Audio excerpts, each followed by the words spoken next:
Mrs. Blake here. I'm so excited to be able to read you all a story. I hope all is well. The book I chose to read to you is Don't Feed the Worry Bug by Andy Green.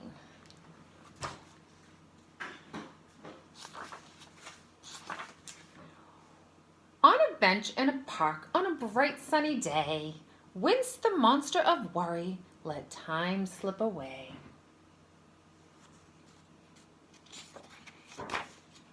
He looked at the clock, it was 2:15, when Win started to think about all he must do. He had homework and laundry and he needed clean pants. He must bake some cookies for the Worry-Boo dance.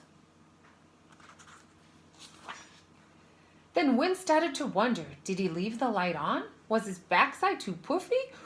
Where had all his friends gone?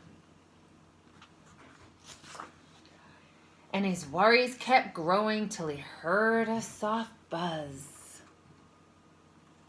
That made goosebumps appear, for he knew what it was. There was only one creature that made such a sound. Around monsters that worry, it could often be found. Some call it the worry bug.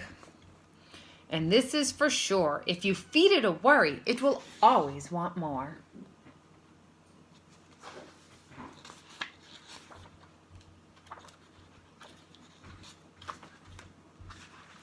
Buzz, buzz, Wince heard as its noisy wings flapped. It flew up and down as he shooed and he clapped. It flittered and fluttered around Wince's ear. In the blink of an eye, more worries appeared. Did he feed his fish Ted? Did his dog get a bone? Did he send all his woo meal? Did he bring his bike home? Should he go to the movies? Would he get a good grade? Will the weather be nice for the Woo Town parade? And with every new worry that came Wince's way, the worry bug shouted, hip hip hooray! For the more the Wince worried, the more the bug grew. It nibbled and munched on his worry-filled stew. Wince said to the worry bug, perhaps you should leave. He asked quite politely and even used please. Yet the worry bug stayed, for the two of them knew that Wince would still worry. That's what he would do.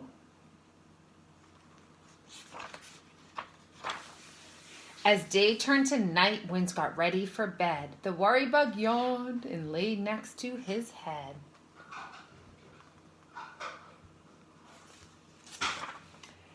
But its buzzing kept Wince from going to sleep. So he tossed and he turned and he tried to count sheep. Willie thought of what? If could be, maybe, and might made Wince worry more. He was worried all night. When morning arrived, Wince looked up and gasped. The worry bug had grown. It had happened so fast. It used to be tiny, an annoyance quite small. Now it covered his kitchen, the ceiling, and wall. The bug's belly gurgled full of worries it was. No longer could Wince sweep it under the rug. Its buzzing went on and Wince started to fret about all the things that hadn't happened just yet.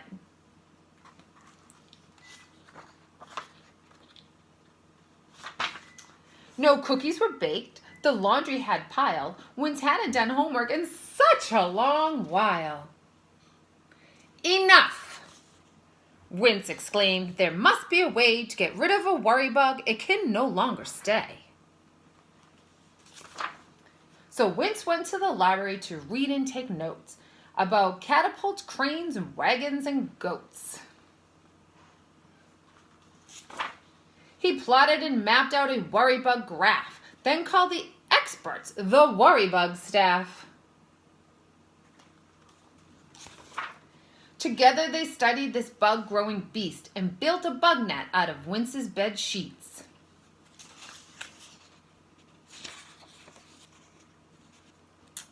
They were having such fun, Wince was worried no more, and soon he was baking and doing the chores.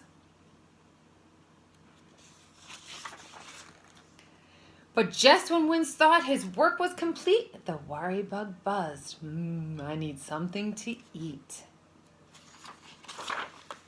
Wince looked at the bug. It was once small again. For a while Wince had been busy, it hadn't worried at all. You ignored me all day, the tiny bug said. And you haven't been worried, so I haven't been fed. Then the bug stomped its feet and buzzed all the more. Wince took a firm stand and showed it the door.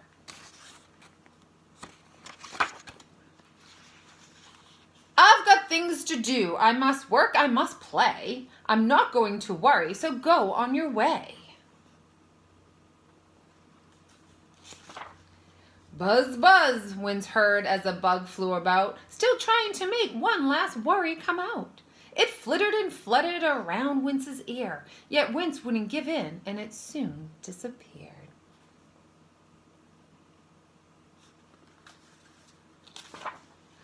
Wince knew very well that this wasn't the end. The bug might be back if he worried again. But Wince would be ready should he hear that buzz buzz to say no to the worry bug, simply because.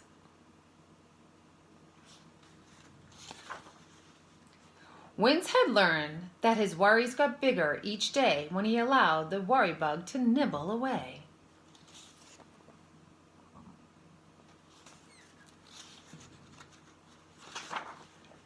So to all of your worries, Wince wants you to know, don't feed the worry bug or your worries will grow.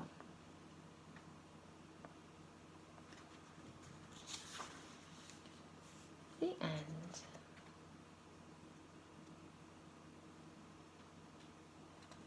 Thank you, boys and girls, for listening. And I just want to say that if you are worrying or you are nervous, make sure you talk to an adult, a family member, a brother or sister, someone you can trust. I think talking about it will help a lot, and maybe you can draw or write or journal the things that you're feeling right now.